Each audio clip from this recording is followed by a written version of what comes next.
ভোটের নির্ঘণ্ট ঘোষণা হলো বিকেলে, আর রাতেই দেখা গেল মুখ্য সচিব এবং স্বরাষ্ট্র সচিবকে একেবারে নজিরবিহীনভাবে সরিয়ে দিল জাতীয় নির্বাচন কমিশন। আর এই নিয়ে মুখ খুলেছেন বিজেপি নেতা দিলীপ ঘোষ। তিনি বলছেন পুরো সরকারেই তারা বদল চাইছেন, একজন ডিএমএসপি বা মুখ্য সচিব বদলে কোনো লাভ হবে না।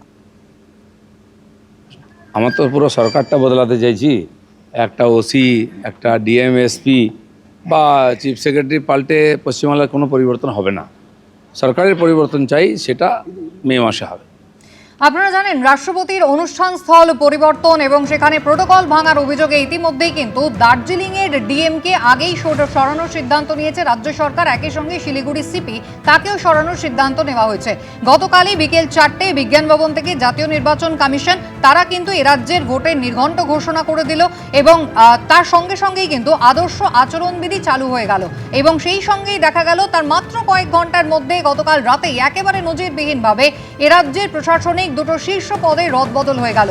মুখ্য সচিব এবং স্বরাষ্ট্র সচিব তাদের দুজনকে বদলি করা হলো এবং একই সঙ্গে জাতীয় নির্বাচন কমিশন এও নির্দেশ দিল যে আসন্ন বিধানসভা নির্বাচনে কোনোভাবে এরা যেন অংশগ্রহণ করতে না পারে না। জানিয়ে বিজেপি নেতা দিলীপ ঘোষ তিনি কিন্তু ইতিমধ্যেই সরব হয়েছেন।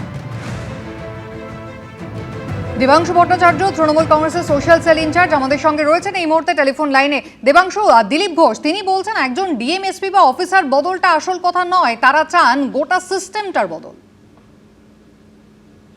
না দেখুন, প্রত্যেকবার নির্বাচনের আগেই এই বদল খেলা তো আমরা দেখি। নির্বাচন এলেই একে সরানো হয়, ওকে সরানো হয়, ওকে সরানো হয়, দফা বাড়ানো হচ্ছে, দফা কমানো হচ্ছে, কিছু কি তফাৎ হচ্ছে?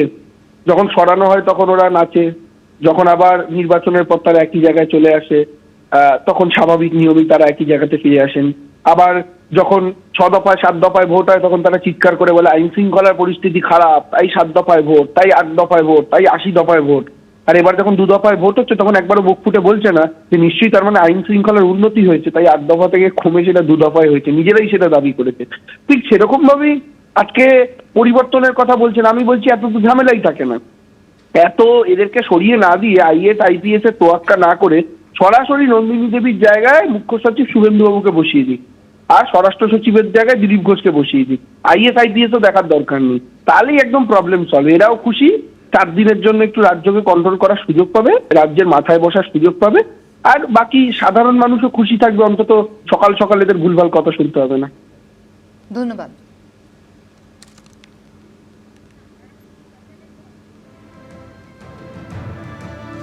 ইতিমধ্যেই আপনারা জানেন গতকাল জাতীয় নির্বাচন কমিশন একেবারে নির্ঘণ্ট ঘোষণা করলো, আর তার মাত্র কয়েক ঘন্টার মধ্যে নজিরবিহীনভাবে রাজ্যের মুখ্য সচিব এবং স্বরাষ্ট্র সচিবে বদল এলো। আদর্শ আচরণ বিধি ঘোষণা হয়েছে, লাগু হয়ে গিয়েছে ইতিমধ্যেই, এবং তার মধ্যেই জাতীয় নির্বাচন কমিশনের এই বড়সড় পদক্ষেপ। মুখ্য সচিব নন্দিনী চক্রবর্তী তাকে সরানো হলো, স্বরাষ্ট্র সচিব জগদীশ প্রসাদ মীনা তাকেও সরিয়ে দেওয়া হলো এবং আসন্ন নির্বাচনে ভোটের কোনো কাজে তারা অংশ নিতে পারবেন না, এমনটাই বলছে জাতীয় নির্বাচন কমিশন।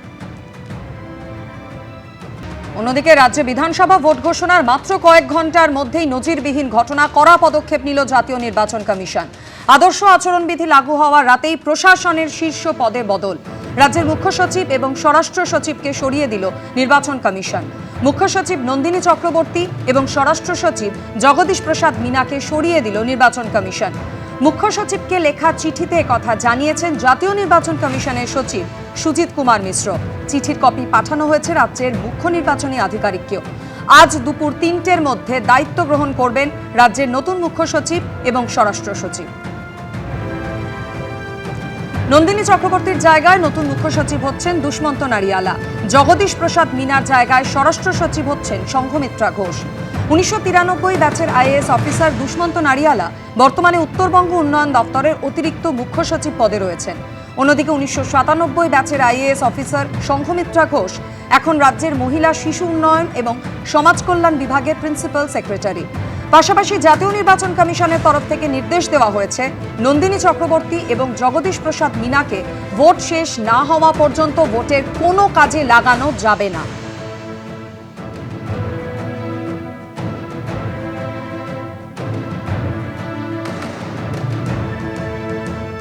নির্বাচন কমিশনের অবস্থান ওই আমি পুরাতন ভৃত্য কবিতাটা ছিল, সেই কবিতাটাকে সার্থক করছে। এর আগের বার মালিকরা গিয়ে বলে এসেছিল 2 দফায় ভোট করতে হবে, তাই মালিক বলে আসার পরে কর্মচারী 2 দফাতেই ভোট ঘোষণা করেছে। আর মালিককে তুষ্ট করার জন্য প্রথমেই মুখ্য সচিবকে এবং আমাদের আরেকজন পদাধিকারীকে সাথে সাথে একসাথে বদলির অর্ডার। এটা আর কিছুই না। এইভাবে দেখুন, আমরা এটা একই জিনিসের রিপিটেশন দেখছি। 2021 সালের সেম দেখেছি, 2024 লোকসভার সময় একই জিনিস দেখেছি। প্রতিটা জায়গায় তারা এইভাবে ট্রান্সফার করেছেন। আর আপনি অফিসারদের ট্রান্সফার করবেন, মন তো ট্রান্সফার করতে পারবেন না।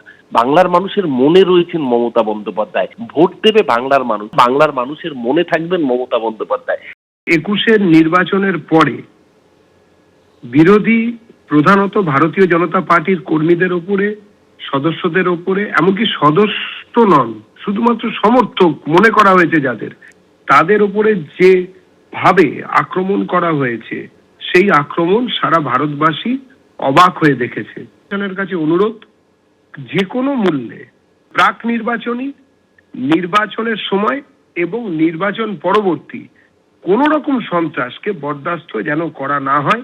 প্রশাসনের মধ্যে যারা তৃণমূলের জার্সি পরে সরাসরি তৃণমূলের ফ্রন্টাল এজেন্সি হয়ে বিভিন্ন সময় নির্বাচনকে কলুষিত করেছেন, সেই টেন্টেড লোকেদের যেন এবারে নির্বাচনে কোনো রকম দায়িত্ব না দেওয়া। আসছে পরের খবরে। পশ্চিম এশিয়ায় সংঘাত চরমে, বেইরুটে লাগাতার হামলা ইসরায়েলের, তেল আভিভ ইরাকে পাল্টা হামলা ইরানেরও। ইরানের সদ্য মনোনীত সর্বোচ্চ নেতা মোস্তফা খামেনেইয়ের জীবিত থাকা নিয়েও বড়সড় প্রশ্ন তুলেছেন ট্রাম্প। সেই প্রশ্ন উড়িয়ে ইরানের দাবি মোস্তফাকে মস্কোয় স্থানান্তর করা হয়েছে, সেখানে তার সফল অস্ত্রোপচার হয়েছে। দেখতে দেখতে 2 সপ্তাহ পার, ইরানের সঙ্গে আমেরিকা ও ইসরায়েলের যুদ্ধ চরমে। পশ্চিম এশিয়ায় সামরিক সংঘাত মেটার কোনো লক্ষণই দেখা যাচ্ছে না। শনিবারে ইরানের খার্ক দ্বীপে 90টিরও বেশি জায়গায় হামলা চালিয়েছে আমেরিকা। এই হামলা নিয়ে আমেরিকার প্রেসিডেন্ট ডোনাল্ড ট্রাম্পের দাবি, ইরানের গুরুত্বপূর্ণ তেল রপ্তানি কেন্দ্র খার্ক দ্বীপে ব্যাপক হামলা চালিয়েছে আমেরিকার সেনা। এই অভিযানে খার্ক দ্বীপ প্রায় সম্পূর্ণ ধ্বংস হয়ে গেছে, তবে শুধুমাত্র মজা করতে আরো কয়েকবার আঘাত হানতে পারি। ইরানের বিদেশমন্ত্রী আব্বাস আরাকচির দাবি, হামলা চালানোর জন্য আমেরিকা ব্যবহার করেছে সংযুক্ত আরব আমিরশাহির 2টি ঘাঁটি। আমেরিকার হামলার পর সংযুক্ত আরব আমিরশাহিতে হামলার ঝাঁজ বাড়িয়েছে তেহরান। রবিবারও দুবাইতে একাধিক হামলা চালিয়েছে ইরান। সংযুক্ত আরব আমিরশাহির ফুজাইরা তেল টার্মিনালেও হামলা চালানো হয়, যার জেরে আগুন ধরে যায় ওই কেন্দ্রে। তেল আভিভেও ক্ষেপণাস্ত্র হানা চালিয়েছে ইরান। পাশাপাশি ইসরায়েল অধিকৃত অঞ্চলেও লাগাতার গোলাবর্ষণ করে চলেছে ইরান। ইরানের ক্ষেপণাস্ত্র হামলার পরে ইসরায়েলের রামলা শহরেও আগুন জ্বলতে দেখা গেছে। ইরাকে অবস্থিত আমেরিকার সামরিক ঘাঁটি লক্ষ্য করেও হামলা চালানো হয়েছে। ইসরায়েলের বিমান হামলার ফলে ইরানের বায়ুমণ্ডলে ছড়িয়ে পড়েছে বিষাক্ত ধোঁয়ার মেঘ। সেই মেঘ থেকে নেমে আসছে কালো বৃষ্টি, জানিয়ে চিন্তায় পরিবেশবিদরা। অন্যদিকে ইরানের সদ্য মনোনীত সর্বোচ্চ নেতা মোস্তফা খামেনেইয়ের জীবিত থাকা নিয়েও বড়সড় প্রশ্ন তুলেছেন ট্রাম্প। সংবাদ মাধ্যমকে দেওয়া এক সাক্ষাৎকারে ট্রাম্প বলেন, আমি জানি না তিনি আদৌ বেঁচে আছেন কিনা। এখনো পর্যন্ত কেউ তাকে দেখাতে পারেনি। আমি শুনছি তিনি জীবিত নন, আর যদি জীবিত থাকেন তাহলে তার দেশের জন্য সবচেয়ে বুদ্ধিমানের কাজ হবে আত্মসমর্পণ করা। ট্রাম্পের এই দাবি উড়িয়ে দিয়ে প্রশাসনকে উদ্ধৃত করে ইরানি সংবাদ মাধ্যমের দাবি, স্বাস্থ্য ও নিরাপত্তার পরিস্থিতির কথা বিবেচনা করে অত্যন্ত গোপনীয় এক অভিযানের মাধ্যমে মোস্তফাকে একটি রুশ সামরিক বিমানে করে মস্কোয় স্থানান্তরিত করা হয়েছে।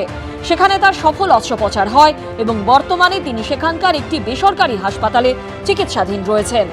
যুদ্ধের আবহে হরমুজ প্রণালী বন্ধ, আটকে রয়েছে প্রায় 1000টি জাহাজ, তার মধ্যে রয়েছে প্রায় 200টি তেলবাহী ট্যাঙ্কার। বেশ কয়েকটি জাহাজ রয়েছে ভারতেরও। ইরানের বিদেশমন্ত্রী আব্বাস আরাকচিকে উদ্ধৃত করে ইরানি সংবাদ সংস্থা জানিয়েছে, হরমুজ প্রণালী শুধুমাত্র আমেরিকা ও তাদের মিত্রদের জন্যই বন্ধ রাখা হয়েছে এবং যতক্ষণ পর্যন্ত হামলা অব্যাহত থাকবে আমরাও আমাদের এই নীতি বজায় রাখব। এবিপি আনন্দ। এবিপি আনন্দ, এগিয়ে থাকে, এগিয়ে রাখে।